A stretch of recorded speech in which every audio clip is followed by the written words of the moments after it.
जैन साथियों, मैं मुबीन कैफ। सभी जानते हैं कि इस वक्त ईरान और इजराइल में धुआंधार गोलाबारी, बमबाजी और मिसाइलबाजी हो रही है।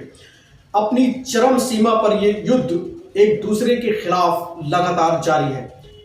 ऐसे नाजुक वक्त में हमारे देश के प्रधानमंत्री माननीय नरेंद्र मोदी जी के इजरायली दौरे को लेकर AIMIM पार्टी के अध्यक्ष असदुद्दीन ओवैसी ने सवाल खड़े किए हैं। क्या सवाल है, आइए सुनते हैं।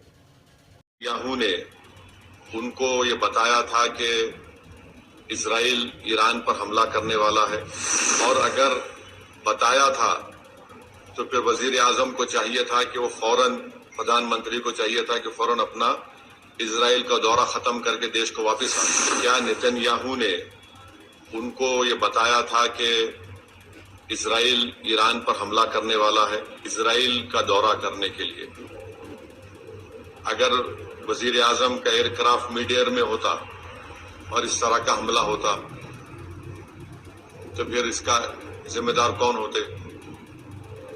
और वजीर आजम को, प्रधानमंत्री को देश को बताना है कि क्या नेतन्याहू ने उनको ये बताया था कि इजराइल ईरान पर हमला करने वाला है, और अगर बताया था तो फिर वजीर आजम को चाहिए था कि वो फौरन, प्रधानमंत्री को चाहिए था कि फौरन अपना इजराइल का दौरा खत्म करके देश को वापस आते।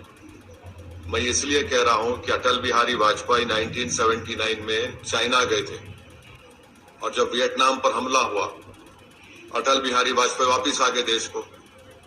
और अगर इजराइल ने नहीं बताया कि वो यूएस के साथ मिलकर ईरान पर हमला कर रहा है, तो फिर ये तो इजराइल ने हमको धोखा दिया। देश के 133 करोड़ जनता को इजराइल ने, भारत की, धोखा दिया है, बिट्रे किया है।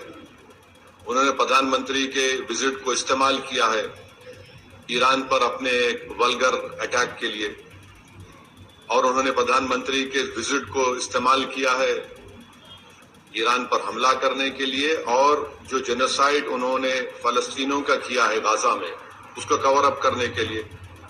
और तीसरा, उसमें मैसेज ये जाएगा कि भारत ईरान के साथ नहीं खड़ा है, भारत इजराइल के साथ खड़ा है।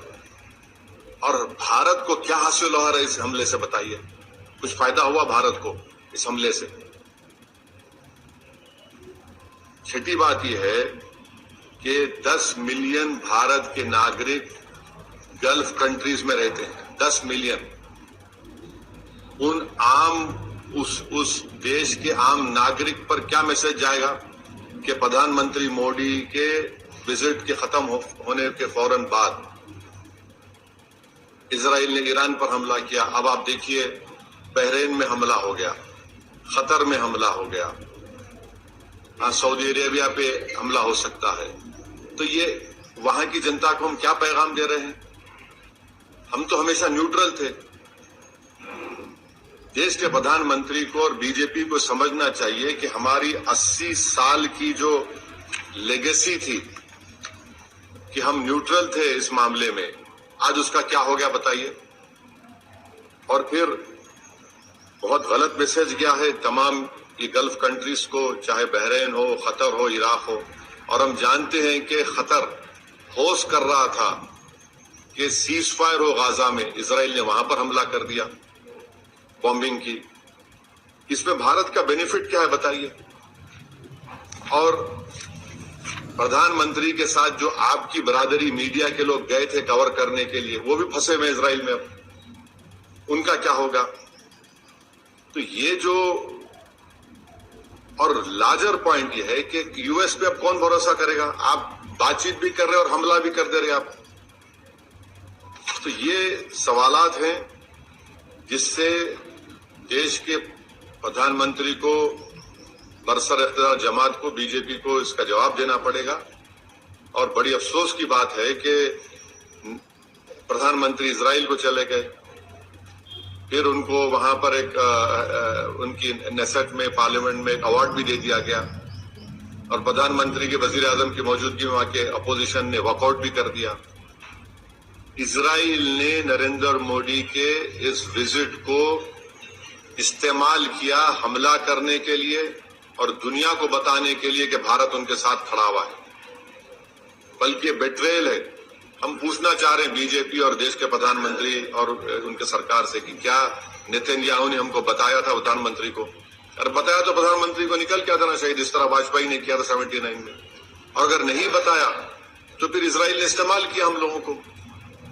یہ بڑی تکلیف دہ بات ہے۔ تو یہ مجھے اب تک اسی پر یہی کہنا ہے۔ ہم امید کرتے ہیں کہ جو 50,000 ابھی بھی بھارت کے ناگرک ایران میں ہے اور 10,000 اسرائیل میں ہے، ان کو واپس لایا جائے۔